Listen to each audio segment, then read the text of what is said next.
Not only does Pixar Studios create incredible visual effects, but their movies show an extreme attention to detail and tons of fun Easter eggs for fans to find. Some fans even believe all Pixar movies are somehow connected. We hate to be the bearers of bad news, but we're gonna disprove this theory once and for all. Sorry folks, it's gotta happen. Before we begin, subscribe to CBR and ring that bell to join our notification squad so you never miss a video. Without further ado, here's the only argument that debunks a Pixar theory. It's debunking time!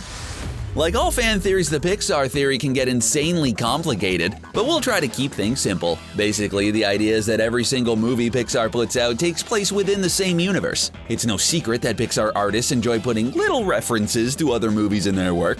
These Easter eggs are a huge hit with fans, and there's tons of them out there to find. One popular example is the Luxo Ball, which first appeared in the studio's first ever short, Luxo Jr. This film is simple by today's standards, but it was a big deal at the time and holds a special place in the heart of many fans. Since then, we've seen the Luxo Ball in the first and third Toy Story movies, on Russell's Merit Badge in Up and Jack Jack Attack.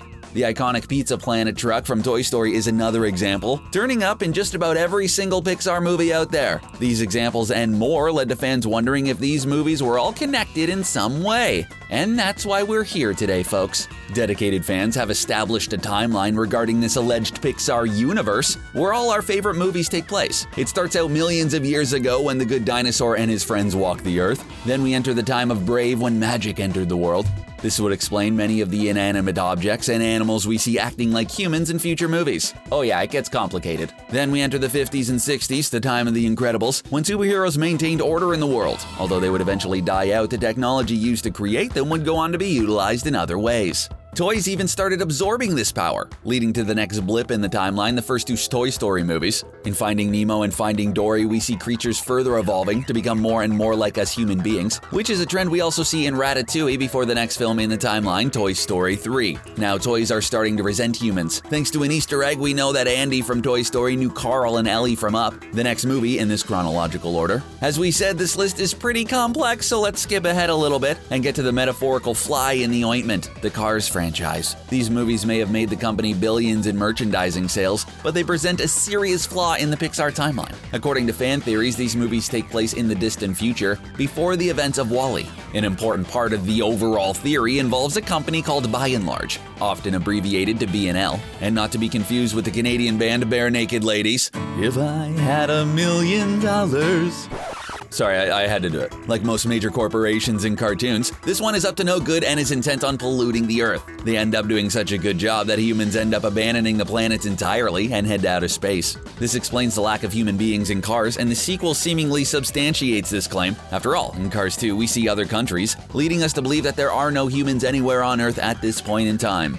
But even ignoring the bizarre combination of magic and technology, which would have to exist in order to cause the Cars movies to happen, this still doesn't make sense. In the movie, we see the fictitious world of Radiator Springs, but it includes many real-life places. Route 66 is a real place, which was visited by members of the Pixar crew in preparation for the movie. It's been around since 1926 and was one of the first roads in the U.S. highway system. Needless to say, it's changed a lot since it was first introduced, and now sections of it have been bypassed or renamed. According to the movies, Radiator Springs is located between Gallup, New Mexico, and the Sonoran Desert in California. In the movies, it seems they take place immediately after the construction of Route 40, which was also constructed in 1926. If this is indeed the case, then Cars definitely doesn't take place in the future, and it all begins to unravel. And even if these cars are capable of speech, they're still motor vehicles and thus come with a specific set of limitations. One frequent criticism of shows or movies depicting zombies is that there are always tons of functional cars just ready to go at a moment's notice. But cars don't work that way, and neither does their source of fuel. Gasoline has a shelf life, and it's pretty darn short. It only has about 3 or 4 months before it becomes unusable. Let it sit longer than that and it can cause damage to your engine. How would all these future cars manage to keep themselves fueled up and still running without any kind of human intervention? And in addition to this, cars themselves just aren't meant to last that long. Sure, we all know someone who has a 20-year-old car which runs just fine, but that's an anomaly. How could all of these vehicles possibly have survived from the time of humans until this far into the future? Even though they aren't organic life forms, machinery does have its own limitations. And in addition to the huge Cars-related plot holes in this theory, we also have some statements from actual Pixar employees. Dan Scanlon has been involved in many Pixar movies, including Monsters University, Brave, and Inside Out. He stated that he and his team would have to be insane geniuses to plot all of that out, and it's not something he's ever heard anyone talk about at Pixar. Fellow Pixar employee Jay Ward points out that the movies were made at different times by different directors, and any sort of timeline found was undoubtedly unintentional. It seems like the folks at Pixar have also noticed that while it's extremely interesting, this theory just doesn't check out. And that's from the mouths of the creators, folks. Let's wrap that theory up as debunked, huh? There you have it. What do you think about the Pixar theory? Are you confident that it's been debunked? Let us know your thoughts in the comments section below, and don't forget to subscribe to CBR for more videos like this one. Thanks for watching.